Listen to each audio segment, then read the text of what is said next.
This will be Friday, November 30th, and apparently the idea of me doing this is adorable because I am wearing a shirt that is both sparkly and full of cheer like my soul. And I'm a boy. Nice joke. From there, we'll get to still taking the plastic caps, although as people are learning the hard way, they have to make sure they're the smashy flat ones. You cannot do the tall ones. They're not going to work. Sadness. Tie game was penguins. We wanted to bring a keyboard coming up on Monday because the Bluetoothy one for your iPad. Because Monday we're going to be doing an activity that involves a whole bunch of typing on there to make your life easier. Bring one with you. And then we have novel homework because it's such a novel idea. And we have Outsiders page, which is a new page on my website, which has all your Outsider stuff. One of the buttons on there says novel homework. For the novel homework, you're going to have 4 options. See, option 1 is the character descriptions, those things you've been doing as we keep highlighting. You can do that for the homework and make life happy. Option 2 is I wonder questions, which is a new thing we're going to try out. Option 3 is alphabet phrasing. You've done that before. Then 4 is taking in your quiz. And then now to stuff about the Outsiders. Let's see. 1, who's our main character telling us the story? Pony Boy. So we have Pony Boy. And then, who's his? Who are his 2 older brothers? Soda and Darius. So it's Darius and Soda Pop, and those are his actual names. And then we got introduced to his friends, which we'll get to here in a moment. So we went through. We had the beginning bits with the guy with the adorable blue eyes who was a car and then was no longer with us and is now salad dressing, which is not what they do with dead people. It's just a coincidence. Also makes pizza. They do, and pizza sauce and stuff like that. I went to the grocery store. A lot of stuff. See then. What group is Pony Boy and his friends a group of? Grease. It's kind of up there. I saw a random word. And so we have the greasers up there, and then who are the people who go against them? The socks. And what does socks stand for? Social. Done. I like calling them socks. Yeah, I know when you guys read it in your head, you say socks. It's gonna bother me, but whatever. Here's our adorable Soch puppy with our other adorable Soch people there. Who is it that's in the red Corvair? The Soches. Nicely done. We have the Soches. And then I think there were 5 of them. And then who is it they're following behind? Pony Boy. Pony Boy. And then what do they try to do when they find Pony Boy? Kill him. They don't try to kill him. They're like a mobile barbershop. They all want to grow up to be hairdressers, and they jump out and they're like, free hair trim. You're getting it when you guys are not. You know how greasers are. They're like, we want nothing for free. And he tries to fight back because he's confused. And then his friends come and try to save him. Where's Madras? Weird people. No, I mean true. The Soches, because it makes them feel preppy and special. Then we had the cowlick with the hair. My hair, for those of you watching the video this week, has been going in all kinds of different directions. Usually when I wake up, it's like, I'm in a mood. One day was left, one day was right, one day was down, today's in the middle, so I just said, you do your thing. And so my hair has its own representation of a cowlick. And then we got to, I think it was Soda Pop to the cowlick. Yeah. I can get mine to stay if I use a stapler. It hurts. Of the eyebrow where one goes up and down from there. Stop. And we got to the gang, and then we get. I think we talked about the hubcappy thing. Hubcap? Hey! And that's where Steve, they talk about the fact that he's good at lifting hubcaps. And the fact that was a hobby. That I don't recommend you guys doing it now, because that'd be a bad thing. Well, one, I mean, it's stealing, but it's also stealing things that cost like $1. So it's not a really good reason to get arrested. That's more than we make in a year. I know. And then we got to 2-Bit. Right, he is like the funny one of the gang and stuff like that. And they also mentioned with 2-Bit, and this is going to pop up quite a bit in our story, the fact that he uses a switchblade. And you guys know what a switchblade is? It's a knife? It's Jesse? Like it's a knife that has like hinges on the side, so you can. Most of the time, people use it for tricks, but you. That's actually not a switchblade. That's actually a butterfly. Oh wait, a switchblade is one where you like. Isn't the one where you press a button and then it flies out? There you go. Switchblade is it has a switch, and when you hit the switch, a blade comes out. And. Oh my god! It's just a fake one. That actually scared the crap out of me. Are you okay? Aren't you glad you're in the lucky seat? Yes, I'm sorry now. So So I actually stopped for grabs. got it on camera too. I look forward to stabbing people every year. So a switchblade, the way it works is you have just the little handly thing like that, and it has a little button on the side. You hit the button, blade comes out like when you need to stab a teacher or something. The problem with switchblades is that they're dangerous and they're pretty much outlawed now. Because the only reason to have a switchblade is to quickly stab people. And it turns out popos frown on that. So if you get caught with one, you get in a whole lot of trouble for it.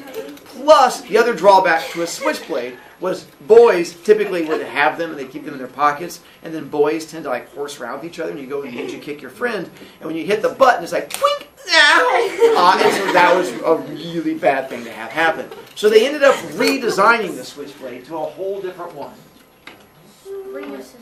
To what's called a rainbow blade. And the way the rainbow blade works, those of you who have like fancy car keys, they have like fancy car keys that pop out the same way. What, you're afraid of someone who's going to comb their hair? Oh yeah, that's my exact and so, for those of you who know, the way it works here is you hit a little buttony there, and it goes, pachoo, and it switches out that way. The idea being is when you have it in your pocket and your friend ninja kicks you, it hits the button, and instead of shooting into your leg, it just goes, sorry, the little lock is on there, it goes, boo, and this opens up a little bit and then doesn't end up stabbing you as much. This, still illegal, because the only reason you need it is to quickly stab somebody, which apparently the popos still frown on. There's one more, which is the one that Jesse was talking about. This is not in the store because I always have people talking about it. It's what's called a butterfly knife. And the butterfly knife is where the blades in the middle, and then you have the little stabby part in the middle, and you're supposed to just flip it around like that, and you do some quick stabbing, and you flip it back like that, and it makes it all. Mine, as much fun as it would be able to stab somebody, it's not going to hurt you. It's just, it's a pain. This, by the way, is called a practice butterfly knife. $3 on Amazon. I was super stoked when I found them. Like, done! And so you can just sit there and practice without like cutting off a finger. Like, flick! I was sliding off to one side. This one, you're pretty good. And you can practice without actually hurting yourself. Well, that's cool. You did that. A lot of practice. Are those the popos? I have one of those. These are slightly more legal depending on how long the blade is. But if you have a long blade, once again, it's weird how the police frown on you stabbing people. Police. Are they legal in the hood?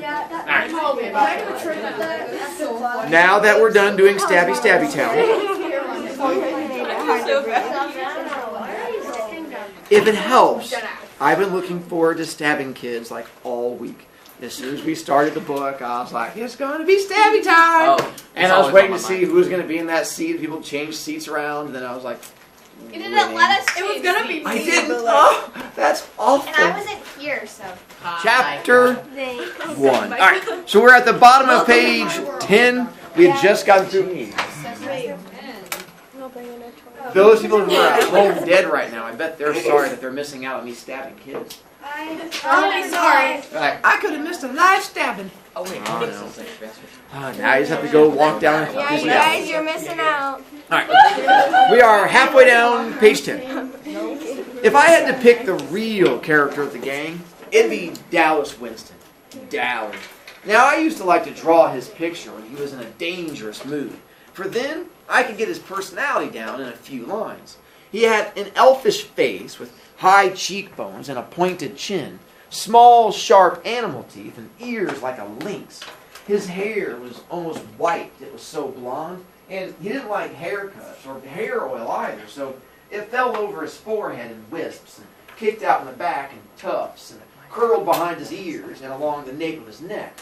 His eyes were blue, blazing eyes, cold with the hatred of the whole world. Dally had spent 3 years on the wild side of New York and been arrested at the age of 10. Now, he was tougher than the rest of us. Tougher, colder, meaner. The shade of difference that separates a greaser from a hood wasn't present in Dally. He was as wild as the boys in the downtown outfits, like Tim Shepard's gang. And in New York, Dally blew off steam in gang fights. But here, organized gangs are rarities. There's just small bunches of friends who stick together, and the warfare is between the social classes. A rumble, when it is called, is usually born of a grudge fight, and the opponents just happen to bring their friends along. I mean, there are a few named gangs around, like the River Kings and the Tiber Street Tigers, but here in the Southwest, there's no gang rivalry. So Dowie, even though he could get into a good fight sometimes, he had no specific thing to hate, no rival gang, only socias. And you can't win against them, no matter how hard you try, because they've got all the breaks. And even whipping them isn't going to change that fact. Maybe that's why Dallas was so bitter. He had quite a reputation. They have a file on him down at the police station. He'd been arrested. He got drunk. He rode in rodeos, lied, cheated, stole, rolled drunks, jumped small kids. He did everything. I didn't like him, but he was smart, and you had to respect him. I'm not sure I agree with that last part. But, yeah. Well, a couple of things with Dowie, with what they go through in there. When they talk about him rolling drunks, an activity I'm guessing you're probably not familiar with. The way it works with rolling a drunk is you go out to a party where people are drinking a whole lot, and you wait till someone has had so much to drink they just pass out, straight onto the ground. You go over to passed out person, and you roll them over, and you take their money. You're like, oh, I wish I could just rob that person. Too bad he's laying on the ground. Wait a minute. Thump, wallet, money, and that's what he does. So he just goes around and robs drunk people all the time. The other thing it mentions him doing is jumping people. Jumping people. They mentioned a little bit earlier, they talk about him getting jumped by all the socials. They're going to talk about Johnny getting jumped. It's not just getting in a fight. And it's not as fun as it sounds, like jumping on someone's back like a backpack, like a little midget. Jumping. Holly, this is our weekend activity we do. Okay, so jumping somebody is when like somebody waits, and when you walk by them, they walk up behind you and like take all your stuff and money and like pull a gun on you or something. Close. The one small change to it is the fact that usually when you jump somebody, it involves you and a bunch of other people. And so you outnumber them. So it's not just you. You have to get 3, 4, 5 of your friends. And then you wait until someone goes by. And once again, instead of like, imagine jumping out and going like, boo, we got you. Instead you go, boo, kick, punch, knock them on the ground like, while you're on the ground. And you kick them until they roll into a ball crying. Like, ha, ha, ha, hilarious. And then you run away. That's what Dowie does. But Mr. Brovicast said he does that to small kids. Right, because Dowie is a horrible person. God. So as we get into, no, he's not God. God's much nicer. So as we get into it, you're going to realize Dowie is not so much of a good human. The problem we're going to have is Dowie and Derry look a lot alike. So when you're reading the book, it's easy to get them confused. And character-wise, they're nothing alike.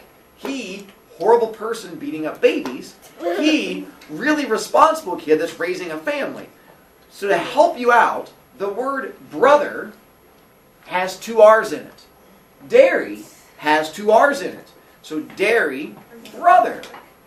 The word loser has an L in it. Dowie is a double loser. 2 L's in it. So as you read it, you go, which one was the best? L, loser. And so hopefully that helps you out on that one. So, Dowie, loser. Derry, brother. Now our last character. Johnny Cade was last and least. If you can picture a little dark puppy that's been kicked too many times and is lost in a crowd of strangers, you'll have Johnny. He was the youngest, next to me, smaller than the rest, with a slight build. He had big black eyes and a dark tanned face. Excuse me. His hair was jet black and heavily greased and combed to the side. But it was so long that it fell in shaggy bangs across his forehead. He had a nervous, suspicious look in his eyes, and that beating he got from the socials didn't help matters. He was the gang's pet, everyone's kid brother. His father was always beating him up, and his mother ignored him, except when she was hacked off at something, and then you could hear her yelling at him clear down at our house. I think he hated that worse than getting whipped. He would have run away 1,000,000 times if we hadn't been there. If it hadn't been for the gang, Johnny would never have known what love and affection are. I wiped my eyes hurriedly. Did you catch him? No. Got away this time, the dirty Two-Bit went on cheerfully, calling the socias every name he could think of or make up. Is the kid okay? I'm okay. I tried to think of something to say. I'm usually pretty quiet around people, like even the gang. I changed the subject. I didn't know you were out of the cooler yet, Dally. Good behavior. Got off early. You guys know what the cooler is? Jail? The hole. Jail. Nicely done. It's where the popos put you when you get caught with your pokey stick. You get put into the cooler. And see, Dally got off on good behavior. Irony. Dallas lit a cigarette and handed it to Johnny. Everyone sat down to have a smoke and relax. A smoke always lessens the tension. I'm sure you guys know that too. I had quit trembling and my color was back. The cigarette was calming me down. Two-Bit cocked an eyebrow. That's a nice looking bruise you got there, kid. I touched my cheek gingerly. Really? Two-Bit nodded sagely. Yeah, it's a nice cut too. It makes you look tough. Tough and tough are two different words. Tough is the same as rough, but tough, that means cool, sharp, like a tough looking Mustang or a tough record. In our neighborhood, both are compliments. Steve flicked his ashes at me. What were you doing walking by your lonesome? Leave it to good old Steve to bring up something like that. I was coming home from the movies. I didn't think. Well, you don't ever think, Derry broke in. Not at home or anywhere when it counts. I mean, you must think at school with all those good grades you bring home. And you've always got your nose in a book. You ever use your head for common sense? You sorry bub. And if you did have to go by yourself, you should have carried a blade. I just stared at the hole in the toe of my tennis shoe. Me and Derry just didn't dig each other. I never could please him. He would have hollered at me for carrying a blade if I had carried one. If I brought home B's, he wanted A's. If I got A's, he wanted to make sure they stayed A's. If I was playing football, I should be in studying. If I was reading, I should be out playing football. He never hollered at Soda Pop. Not even when Soda dropped out of school or got tickets for speeding. He just hollered at me. Soda was glaring at him. Leave my kid brother alone, you hear? It ain't his fault he likes to go to the movies. It ain't his fault the socials like to jump us. And if he had been carrying a blade, it would have been a good excuse to cut him to ribbons. Soda always takes up for me. Derry said impatiently, when I want my kid brother to tell me what to do with my other kid brother, I'll ask you, kid brother. But he laid off me. He always does when Soda Pop tells him to, most of the time. Hey, next time get one of us to go with you, Pony Boy, Two-Bit said. Any of us will. Hey, speaking of movies, Dally yawned, flipping away his cigarette butt. I'm walking over to the nightly double tomorrow night. Anybody want to come and hunt some action? Steve shook his head. Me and Soda are picking up Evie and Sandy for the game. He didn't need to look at me the way he did right then. I wasn't going to ask if I could come. I'd never tell Soda because he really likes Steve a lot. Sometimes I can't stand Steve Randall. I mean it. Sometimes I hate him. Derry sighed. Just like I knew he would. Derry never had time to do anything anymore. I'm working tomorrow night. Dally looked at the rest of us. Well, how about y'all? Two-Bit, Johnny Cake, you and Pony want to come? Me and Johnny will come, I said.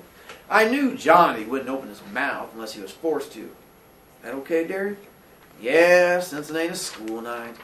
Derry was real good about letting me go places on the weekends. On school nights, I could hardly leave the house. Excuse me. Sorry, hiccups. I was planning on getting boozed up tomorrow night, Two-Bit said. If I don't, I'll walk over and find y'all. Steve was looking at Dally's hand. His ring, which he had rolled a drunk senior to get, was back on his finger. Did you break up with Sylvia again? Yeah, and this time, it's for good. That little broad was two-timing me again while I was in jail. I thought of Sylvia and Evie and Sandy and Two-Bit's mini blondes. They are the only kinds of girls I would look at, so I thought. Tough, loud girls who wore too much eye makeup and giggled, swore too much. I liked Soda's girl Sandy just fine, though. Her hair was natural blonde, and her laugh was soft like her china blue eyes. She didn't have a real good home or anything. It was our company, a greaser. But she was a real nice girl. Still, lots of times, I wondered what other girls were like. The girls who were bright-eyed and had their dresses a decent length and acted as if they'd like to spit on us if given a chance. I mean, some of them were afraid of us. And remembering Dallas Winston, I didn't blame them. But most looked at us like we were dirt. Gave us the same kind of look that the Socias did when they came by in their Mustangs and Corvairs and yelled, "Grease!" at us. I mean, I wondered about them. The girls, I mean. Did they cry when their boys were arrested like Evie did when Steve got hauled in? Or they run out on them the way Sylvia did Dallas? But maybe their boys didn't get arrested or beaten up or busted up in rodeos. I was still thinking about it while I was doing my homework that night. I had to read Great Expectations for English, and that kid, Pip, he reminded me of us. The way he felt marked lousy because he wasn't a gentleman or anything, and the way that girl kept looking down on him. And that happened to me once. This one time in biology, I had to dissect a worm, and the razor wouldn't cut, so I used my switchblade. The minute I flicked it out, I forgot what I was doing, or I never would have done it. This girl right beside me kind of gasped and said, "They're right. You are a hood." That didn't make me feel so hot. There were a lot of Socias in that class. I get put into A classes because I'm supposed to be smart, and most of them thought it was pretty funny. I didn't, though. She was a cute girl. She looked real good in yellow. We deserve a lot of our trouble, I thought. Dallas deserves everything he gets, and should get worse if you want the truth. And Two-Bit, he doesn't really want or need half the things he swipes from stores. He just thinks it's fun to swipe everything that isn't nailed down. And I can understand why Soda Pop and Steve get into drag races and fights so much, though. Both of them have too much energy, too much feeling, no way to blow it off. Oh, rub harder, Soda, I heard Derry moaning. You're going to put me to sleep. I looked through the door. Soda Pop was giving Derry a back rub. Derry's always pulling muscles. He roofs houses, and he's always trying to carry 2 bundles of roofing up the ladder. I knew Soda would put him to sleep because Soda can put about anyone out when he sets his head to it. He thought Derry worked too hard anyway. I did too. Derry didn't deserve to work like an old man when he was only 20. He'd been a real popular guy in school. I mean, he was captain of the football team. He'd been voted Boy of the Year. We just didn't have the money for him to go to college. I have no idea what Boy of the Year is, by the way. It sounds exciting, though. I'll be Boy of the Year. Someday I'll be Boy of the Year. And now, he didn't have time between jobs to even think about college, so he never went anywhere, never did anything anymore except work out at the gym and go skiing with some old friends of his sometimes. I rubbed my cheek where it turned purple. I looked in the mirror. It did make me look tough, but Derry had made me put a Band-Aid on the cut. I remembered how awful Johnny had looked when he got beaten up. I had just as much right to use the streets as the Socias did, but Johnny had never hurt them. Why did the Socias hate us so much? We left him alone. I nearly went to sleep with my homework trying to figure it out. Soda Pop, who jumped into bed by this time, yelled sleepily for me to turn off the light and get to bed. When I finished the chapter I was on, I did. Lying beside Soda, staring at the wall, I kept remembering the faces of the Socias as they surrounded me, that blue Madras shirt the blonde was wearing. I could still hear a thick voice. "Need a haircut, greaser?" Ugh, I shivered. "Are you cold, pony boy?" A little," I lied. Soda threw one arm across my neck, mumbled something drowsily. "Listen, kiddo, when Derry hollers at you, he don't mean nothing. He's just got more worries than somebody his age ought to. Don't take him serious. You dig, Pony? Don't let him bug you. He's really proud of you because you're so brainy. It's just because you're the baby. I mean, he loves you a lot. Savvy?" "Sure," I said, trying for Soda's sake to keep the sarcasm out of my voice. "Soda? Yeah. How come you dropped out?" I never have gotten over that. I could hardly stand it when you left school. "'Cause I'm dumb. The only things I was passing anyway were auto mechanics and gym." "You're not dumb." "Yeah, I am. But shut up and I'll tell you something. Don't tell Derry, though." "Okay. I think I'm gonna marry Sandy. I mean, after she gets out of school and I get a better job and everything. I might wait till you get out of school, though, so I can still help Derry with the bills and stuff." Tough enough. "Hey, wait till I get out, though, so you can keep Derry off my back." "Don't be like that, kid. I told you. He don't mean half of what he says." "Are you in love with Sandy?" "What's that like?" It's real nice. In his moment, his breathing was light and regular. I turned my head to look at him, and in the moonlight, he looked like some Greek god come down to earth. I wondered how he could stand being so handsome. Then I sighed. I didn't quite get what he meant about Derry. Derry thought I was just another mouth to feed and somebody to holler at. But Derry loved me? I thought of those hard, pale eyes. Soda was wrong for once. But Derry doesn't love anyone or anything, except maybe Soda. I didn't hardly think of him as being human. I don't care. I lied to myself. I don't care about him either. Soda's enough, and I'd have him until I got out of school. I don't care about Derry. But I was still lying, and I knew it. I lie to myself all the time, but I never believed me. Harvey? What was that one thing they were talking about, like, where, hold on. Speaking of movies, I'm walking over to the Nightly Double tomorrow night. What was that? They're going to be going to a drive-in movie theater. That's the next scene. Is this in the 50s or the 60s? Right at that cusp, like 50s, 60s. Wayne?